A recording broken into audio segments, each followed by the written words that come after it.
পাকিস্তান সরকারের কড়া নির্দেশ, রাখা যাবে না কোনো অবৈধ শরণার্থীকে। আর তাই অসংখ্য আফগান শরণার্থীর ঠাঁই হয়েছে খোলা আকাশের নিচে। পাকিস্তানি বাড়ির মালিকরা হঠাৎই বের করে দিয়েছেন তাদের। বলা চলে খালি হাতেই বেরিয়ে যেতে হয়েছে। দীর্ঘদিন ধরে ভাড়া বাসায় থাকতেন এসব আফগান পরিবার। পাকিস্তানের বড় বড় শহরে অনিবন্ধিত অভিবাসীদের বিরুদ্ধে কড়া অভিযান চালাচ্ছে প্রশাসন। উচ্ছেদের মুখে পড়েছেন হাজারো আফগান শরণার্থী। উচ্ছেদের পর রাজধানী ইসলামাবাদের এই পার্কে আশ্রয় নিয়েছেন অনেকে। খোলা আকাশের নিচেও স্বস্তি নেই, ভ্যাপসা গরম, তার উপর টহল পুলিশের চোখ ফাঁকি দিতে তটস্থ থাকতে হচ্ছে সারাক্ষণ। তখন পার্ক ছেড়ে লুকাতে হয় আশপাশের আড়ালে।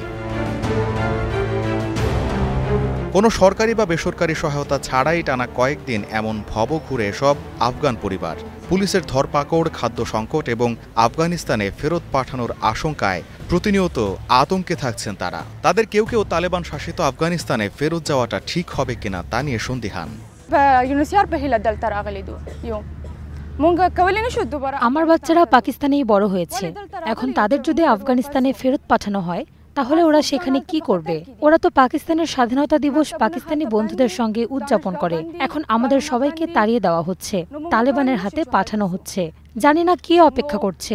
আমার সত্যিই ভয় হচ্ছে।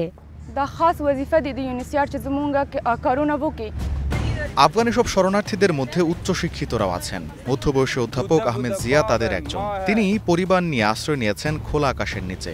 ভেতরে ভেতরে দুশ্চিন্তায় কুঁকড়ে গেলেও সবাইকে উজ্জীবিত রাখছেন যাতে কেউ ভেঙে না পড়েন। বর্তমান দুরবস্থার জন্য আন্তর্জাতিক সংস্থাগুলোর প্রতি দায় ছুড়ে দেন অধ্যাপক জিয়া। আগে ये लोग कुछ हो गए जिम्मेदार कौन है यूनिसियार है। আমাদের যদি কিছু হয় তাহলে জাতিসংঘের শরণার্থী বিষয়ক সংস্থা UNHCR, পাকিস্তান সরকার ও মানবাধিকার সংগঠনগুলো দায়ী থাকবে। আমরা তাদের প্রতি আহ্বান জানাই, আমাদের পাশে দাঁড়ান। আমরা কোনো অপরাধী নই, আমরা শরণার্থী হিসেবে নিরাপত্তা চাই। दिन धूप है रात बारिश है।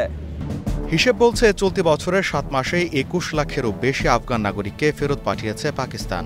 জানা গেছে অবৈধ অভিবাসীদের নিজ দেশে ফেরত পাঠাতে ইলিগেল ফরেনার্স রিপ্যাট্রিয়েশন প্ল্যান কর্মসূচি বাস্তবায়ন শুরু হয়। 2023 সালের শেষ দিকে চালু হওয়া এই কর্মসূচির শুরু থেকেই এর প্রক্রিয়া নিয়ে সমালোচনা করে আসছে বিভিন্ন মানবাধিকার সংগঠন।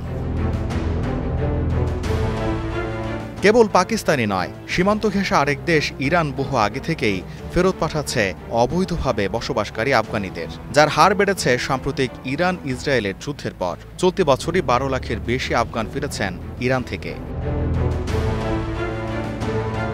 অর্থনৈতিকভাবে এখনও বেসামাল আফগানিস্তান, তারপরও গণপ্রত্যাবাসনের চাপে দেশে ফেরা শরণার্থীদের কল্যাণে নানা উদ্যোগ নিচ্ছে তালেবান সরকার। নাগরিকদের সীমান্তে স্বাগত জানানো হচ্ছে সরকারিভাবে।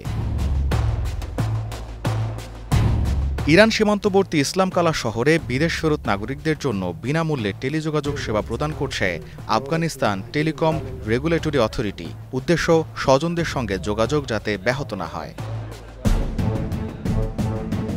কল্যাণমুখী এমন নানা উদ্যোগের কথা তুলে ধরে তালেবান সরকার বলছে, পশ্চিমা মিডিয়ার মিথ্যাচার ও অপপ্রচারের শিকার তারা। গোলাম কিবরিয়া, স্টার নিউজ।